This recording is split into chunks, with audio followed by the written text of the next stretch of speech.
Hello, everybody. Do you have that someone special in your life for Valentine's Day? Well, I do. And here's my gift for her. Other videos on my channel are these handcrafted copper boxes, so doing something in silver. I do have some experience doing silver work. I love silver work. But I've been really into making these copper boxes. If you're interested in watching any of those videos, check out my channel. And it'd be really cool if you subscribe too. But let's get to making this Valentine's Day ring.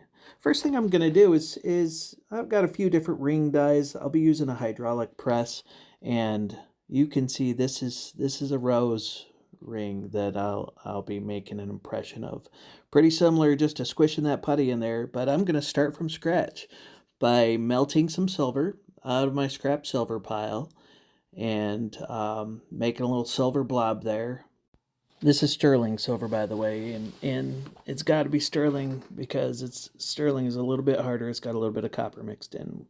Now that I have my silver in one nice little blob, I'm going to run it through my rolling mill a few times, flatten it out, get it all uniform, make sure it matches up, and then trim the excess off, and you'll see that I have a nice ring size piece of silver. It's looking good. Throw the scrap in my scrap box. Everybody should have a cool box like that. And I'm going to anneal it, heat it up, so I soften it once again and get it over to my press. And I'm going to start now this ring process. I'm going to repeat it over and over and over.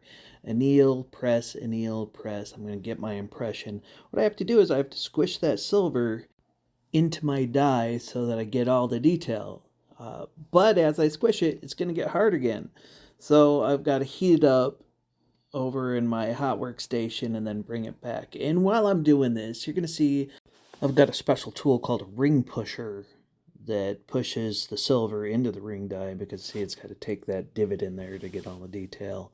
And so here I am, back at the hot workstation, heat it up, cool it off, press it. I'll go back and forth 3 or 4 times because I want to be gentle and I want to make sure while I'm pushing this silver into the die that I'm not squishing the outside too much. So I'm using a combination of my pusher and these little red pieces of urethane to just be as gentle as I can. If you go too hard too fast, you might squish the die. You could crack it. It's sterling if you just keep pushing, or you might end up with a really, really thin ring, and nobody wants that. Okay, I know that if enough people watch this video, there's going to be somebody out there that says, well, I like really, really thin rings. So good on you, future viewer. Here we go now. Now that I have a full impression on the ring, just the way that I want it to be and all the details there, I'm over at my sawing station, sawing out the extra silver to get pretty much my final ring form. And now I'm over at my sander, this awesome power sander, just cleaning up the edges and smoothing everything out before I bring it over to my buffing station. Now I'm going to buff it and clean it up and polish it a little bit. Let's take a quick look. Looking good. So now I got to size it, make sure I've got it sized appropriately to her finger. I do have a special notch on there just for her. And now just solder it together. Let that solder flow, because that's what you really want to see. You know you're close to the end when the solder's flowing on a ring. And another good clean, and here we go. Happy Valentine's Day, baby. I hope you guys like my video, and if you do, I've got more. There's more where that came from.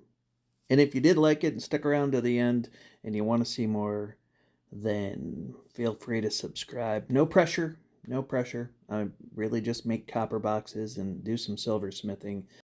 And if you see something you like, let me know, and or want to see more of, because I'm just having fun with this. We'll see you guys. Stay positive.